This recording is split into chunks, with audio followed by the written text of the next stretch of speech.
baseball card fever. I really got a baseball card fever. It started with my very first pack. Hey, what's up, Cartubers? Diego here. Welcome to another video.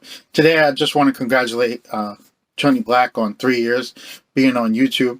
Congratulations on doing all your TTMs and mail day videos and sharing it with other people in the card community, as people would say. And Tony had said for his little video response, which I do not want to be part of any prizes or anything. I just want to give my support. But he had asked for what would you do with the cup, Stanley Cup, if you had it for 24 hours. He also asked who was the biggest Richard that you ever met, and the other one was who was the nicest person you've met. And I'm down for a lot of that. First off, what would I do with the Stanley Cup if I had it for 24 hours?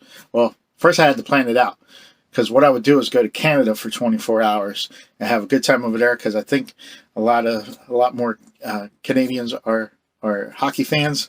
So I would try and get my meals for free and stuff like that with the Stanley Cup. Hey, everybody come take a picture, act like a celebrity for those 24 hours, a sports celebrity. And I live that in that limelight for that little bit, because if I'm carrying around the Stanley Cup, I'm sure people are going to be like, whoa, dude, you got the Stanley Cup, like. So I thought that would be pretty fun. That's the first thing I thought of when Tony had asked that. The second thing that he asked was who was the biggest Richard that we ran into. Now mine, I have to say it was Lenny Dykstra. Lenny Dykstra was just not having it with anybody, and I thought that was kind of suck ass. And it's funny because I have an acquaintance, a friend that is in the hobby, and he does autographs with Denny Dykstra and Doc Gooden and Darryl Strawberry and stuff like that, like a lot of Mets players. And he had gotten me the autograph of Lenny Dykstra, and even Lenny himself has said, he's, especially before he was a Richard. So now that he does that, that he admits to it, I'm kind of like, okay, I'm kind of impartial now. But when I was younger, it kind of like sucked that he did that, or like he just brushed me off type of thing, and I was just like, man, that kind of sucks. So that's the closest thing I got. My father had an encounter with our Philadelphia's most favorite player, which is Michael Jack Schmidt. My dad's a landscaper and did some work for him, and he said it was not too pleasant. So kind of one of the reasons why I'm not too he's not high on my list for Phillies that I like. Like, I respect the guy, like, hey, he had a great career and stuff like that, but knowing a little bit of a story from my dad, I kind of like, he is what he is. So I went with two guys that technically, although one is my main one, my interaction. I had interactions with other people. I had like Jim Tomei, that's right up there. It was a brief interaction. Then he was really nice, said my name, like it was just quick and nothing of a big memory.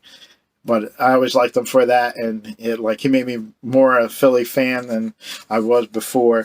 But the person that really was the guy that I had a great encounter with, took a little time out of his day. He was even frustrated. He was waiting for his car. He was frustrated.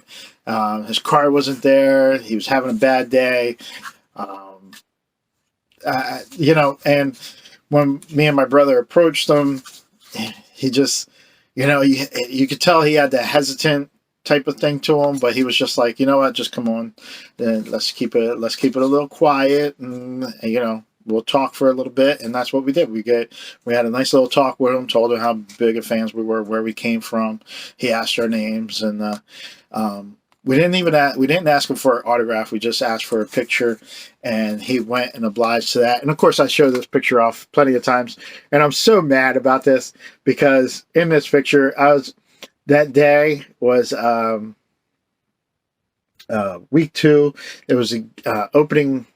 I was gonna say opening day, but it's the first game of the season, the opener for the Steelers. And instead of wearing the Bettis jersey that I had, I decided to go with Troy Polamalu. I don't know why. I was so mad that I did, but maybe it wouldn't have brought so much attention over.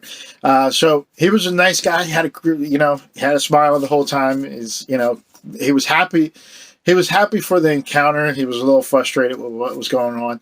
And when you're put in that place of you're mad at something, and to be able to just give somebody your time and you understand that they're a fan, and that meant a lot. Like I knew he was frustrated. I knew he had things going on, but he just stopped, smiled, took a couple pictures, asked our names, and that was it. Like that was the whole encounter. We were happy. This a moment that me and my brother gonna have forever in our story.